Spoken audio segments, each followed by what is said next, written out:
We have a festival, as you know, about Ignite, which is all about innovation and sparking innovation. And Reliance as a group has been very innovative over the years, ever since Dubai started it. Can you talk a bit about how Reliance's growth has been benefited by innovation, and what are some of the innovative things that the group has done? I think is the story of Reliance and story in India is wherein in constrained resources one has to solve problems, one has to come up with solutions to actually create that product or service offering for one's customers. So I think Reliance is a clear story of that success, saying that okay, when we had hardly any capital, when we had hardly any resources, how do we do that? So things like, for example, when we put up the refinery, we didn't have that kind of, if you made it over 6 years, you would have paid huge interest costs. So instead of that, we innovated and we worked out a project management skill to actually bring that into 2 years, when globally it does in 6 years. Or when you look at the telecom aspect, you took the cost target, saying that okay, the postcard from Chorwa to Bombay, and took that as the cost target, and then said okay, fine, we build a scale, we build a certain technology which actually suits that. So I think one is the objective, one is the cost constraint, and the resource constraint. That's really ensured that we're forced to innovate, otherwise you don't really meet your objective. So it's that kind of culture which has really spawned in Reliance, but I think it's very typical of India.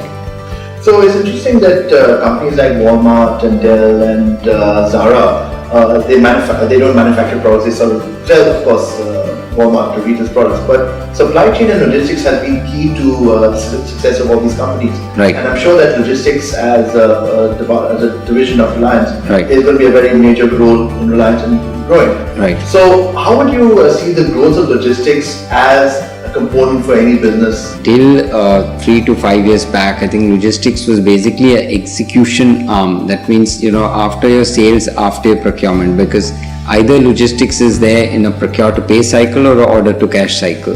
Instead, what is happening is recently and across the world, and especially in Reliance, when the competition is high, when technology is forcing you to innovate in such a way where you have to meet demands in a shorter product life cycle, what is being realized is that, and also in the globalization in terms of the product part, your global environment, imports can come in, exports can go out.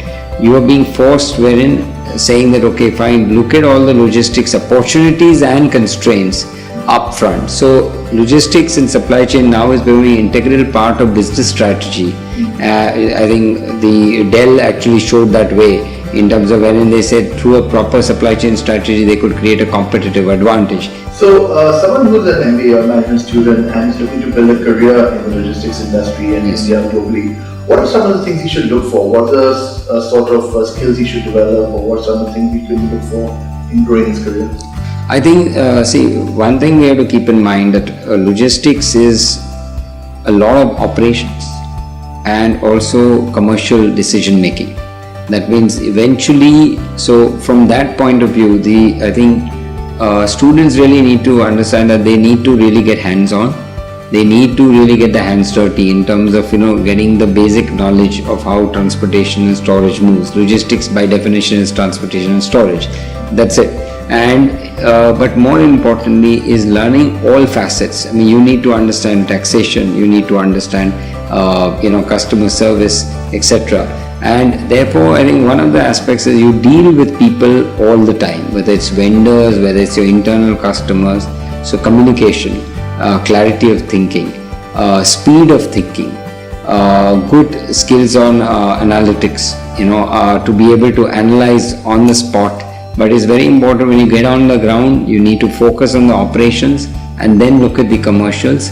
If you do it the reverse way, you're not really going to learn much. So, one of the things that we do at Center for Management is try to build up a strong ethical attitude among our students and try to build up a very down-to-earth positive attitude. Along with being a corporate leader, you also have a very strong spiritual side. You are very involved in various aspects. How has your spiritual component helped you in your business and in your growth? Ethics is becoming a very important aspect in the transformation India is going through. I mean, considering what kind of ethics we were following to what we are. And I think is we don't need to look further than our own texts. I mean, if you look at in the Bhagavad Gita, Arjuna was being asked to go to war with his own family, and he wanted to actually go do sannyas. And I mean, Krishna actually told him that it's your duty to fight. These kind of actually teachings have actually made me much more harder. I mean, sometimes if I take extremely difficult decisions on even hiring, firing, because I know it's a task to be done, it's activity. The moment you get attached and emotional, you really don't. So actually you need to disconnect. And integrity by definition in Vedanta is not integrity to a external, it's integrity to your own self. It's a fascinating point about integrity and ethical practices. In fact, there's a current debate going on in the world about how often or how deeply a family should be involved in a professional business, how well it's run compared to letting a business be run totally by professional managers. Yes. Do you feel that the presence of a family brings a certain culture or ethical aspect to it? It's all about the question of the right person and the right job, right? But at the same time, I think one has to keep in mind that if there's a family member who has a certain stake in a company, then he has a role as an owner of that stake, and therefore that role cannot be delineated.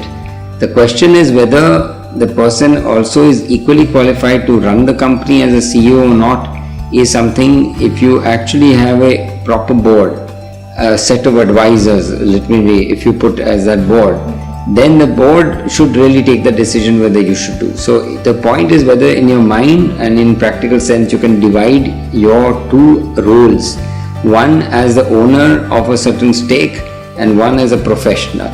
In fact, it's the point that you mentioned. If you look at, let's say, the culture here in Reliance, it's of course driven by a family. And so, how would you define the culture of Reliance? How would you describe it as? See, I think we are a very hands-on, style of management. I mean, we believe that you need to take the decisions in time, and the people who are connected with that decision are the best equipped to take that decision. So that has led to a culture of empowerment. So as a final question, if you had some brief words of advice for the students of Center for Management, how they could actually find success in life, what would you tell them? Try to really start on the job floor, on the shop floor, whichever way it is, and learn the nitty-gritty nuts and bolts of the business first before trying to go up the ladder. Because if you have a weak base in terms of the basic knowledge, you will never be able to lead anybody. My first job was as a peon, as a runner boy for 1 month. So that's really the kind of training we've all been brought up with, and that's why we learn to respect every person, but we also learn that every person counts in the entire business tree.